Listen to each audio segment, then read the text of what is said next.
Bonjour, dans cette vidéo, on va parler du logiciel Anaconda et de la bibliothèque Panda. La bibliothèque Panda est l'une des bibliothèques les plus importantes pour pouvoir travailler sur les données. Bien sûr, c'est une bibliothèque du langage Python, d'accord? Donc, pour pouvoir travailler, pour lire des fichiers Excel, d'accord, donc pour les nettoyer, pour effectuer des histogrammes et tout, d'accord, donc on doit travailler avec la bibliothèque Panda. La première chose, donc on démarre l'invite de commande, après on met Jupyter Notebook, d'accord, donc pour lancer le logiciel Anaconda, d'accord? Donc la première chose, il va démarrer de cette façon-là. Comme vous voyez, c'est notre ordinateur, celui-là. Par exemple, on va choisir desktop. Comme vous voyez ici, on va aller par exemple au dossier Python, que j'ai déjà créé, hein, bien sûr, d'accord? Donc, et je vais faire new, hein. Ok, d'accord? Donc, new. Donc, je vais créer un nouveau fichier. La première chose pour pouvoir travailler avec la bibliothèque Panda, ce sont des habitudes, hein, d'accord? Donc, Panda, je dois faire appel à Panda, je dois l'importer as, par exemple, toujours on utilise, on l'appelle par PD, d'accord? Après, on exécute. Maintenant, on va importer un fichier Excel qui s'appelle titanic.xlsx que j'ai déjà placé, hein, à côté de mon fichier, hein. D'accord? Donc, quand vous voyez un tilde 2, un tilde 2, donc il est ici, hein. Pour cela, donc, je dois le placer dans data, dans la variable data. Elle va prendre les données. Je fais PD et je fais appel euh, à la fonction read Excel pour pouvoir lire le fichier. D'accord? Donc, et je mets titanic.xlsx. D'accord. Maintenant, on a affecté dans data notre donnée. Par exemple, on peut faire par exemple, vérifier les dimensions. On fait data.shape. Bien sûr, j'exécute, hein. Je dois exécuter pour visualiser les dimensions. Comme vous voyez ici, il y a la dimension 1309, donc 1309 lignes et 14 colonnes. Pour voir la description, je dois faire data.shape, data.head par exemple, pour voir une partie. Une partie, donc, comme vous voyez ici, pour voir une partie, je fais data. Pour visualiser toutes les données, je fais data, bien sûr, hein, tout court, hein.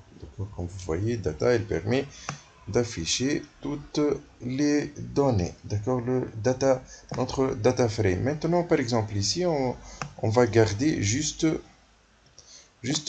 on veut garder, pour faire des analyses, par exemple, on veut garder la classe. Est-ce qu'il a survécu du naufrage de Titanic ou non? On n'a pas besoin de nom, on a besoin de sexe pour faire des études, le pourcentage des hommes, femmes qui ont survécu, la moyenne des âges. Et on va donc nettoyer notre data frame. Pour cela, on va utiliser une fonction data.drop. D'accord? Donc, entre E crochet, je vais mettre tous les champs que je veux supprimer. D'accord? Donc, je commence par nez. Vous voyez ici, hein? D'accord? Et je vais sélectionner les autres, hein. D'accord? Donc, je fais comme ça. Et je mets les autres. On va aller rapidement. Donc, d'accord.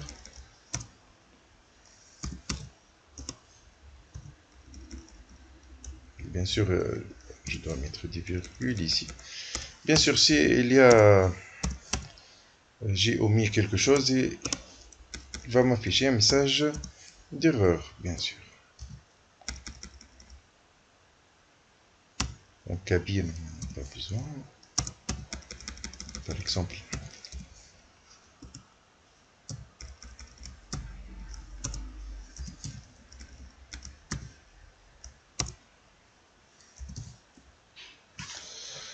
Maintenant, on va exécuter. Donc, normalement, comme vous voyez, j'ai omis l'axe. D'accord? Donc, je dois mettre, bien sûr, axis est égal à 1. D'accord? Donc, parce qu'on travaille, on va supprimer les colonnes. D'accord? Donc, axis. Maintenant, on va faire le data, par exemple, .head pour visualiser notre tableau. On exécute, on trouve juste une partie, donc on a gardé juste dans le data frame, notre data frame, la classe survived, sex et âge. D'accord? Maintenant, on va faire, il y a la fonction data.describe et exécuter. D'accord? Donc, elle va nous donner la moyenne, comme vous voyez, hein, STD, la variance, le minimum, 25%, 50%, 75% et le maximum, par exemple. Bien sûr, la plus petite, la meilleure classe, c'est First One et ici First 3. Par exemple, Survived. Bon, 0, c'est les décédés, hein, c'est la survécu, hein, d'accord? Et l'âge, la moyenne des âges, par exemple, ici, le plus petit, le plus grand, et ainsi de suite. Donc, 75% sont en l'âge de 39. D'accord?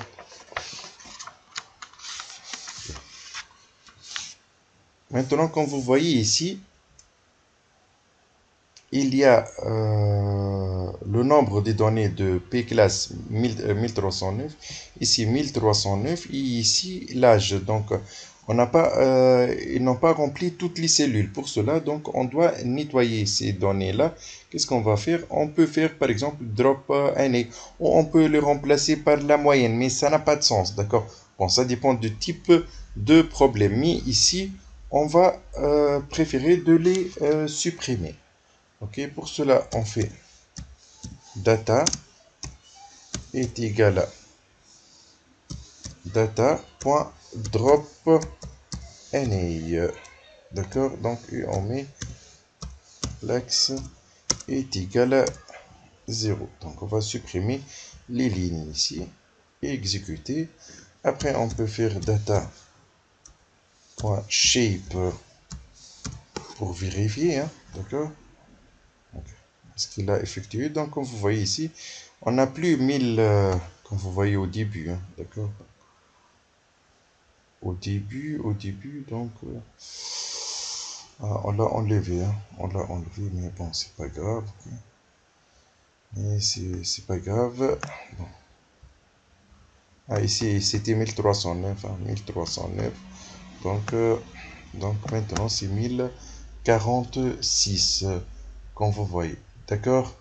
Donc maintenant, on va connaître, par exemple, on veut connaître pour la classe 1 combien il y a de voyageurs, pour la classe 2 combien, et pour la classe, pour les différentes classes. Pour cela, on fait data, donc entre crochets, je mets p classe et je mets point value counts, d'accord? Value count, donc j'exécute. Je trouve qu'il y a 3 qui ont voyagé dans la classe 501 qui ont voyagé dans la classe 3, 284 dans la classe 2 et 200, comme vous voyez ici, le type de données, c'est ça d'après les données qu'on a. Par exemple, si je veux représenter tout ça dans un graphique, par exemple, on va voir plus tard les graphiques de la bibliothèque Matplotlib, et il y a Seaborn aussi, hein, qui est une révolution de la représentation des graphiques pour pouvoir les les étudier convenablement. Donc, j'exécute ce graphique. Comme vous voyez, on peut représenter ce graphique-là. Merci pour votre attention.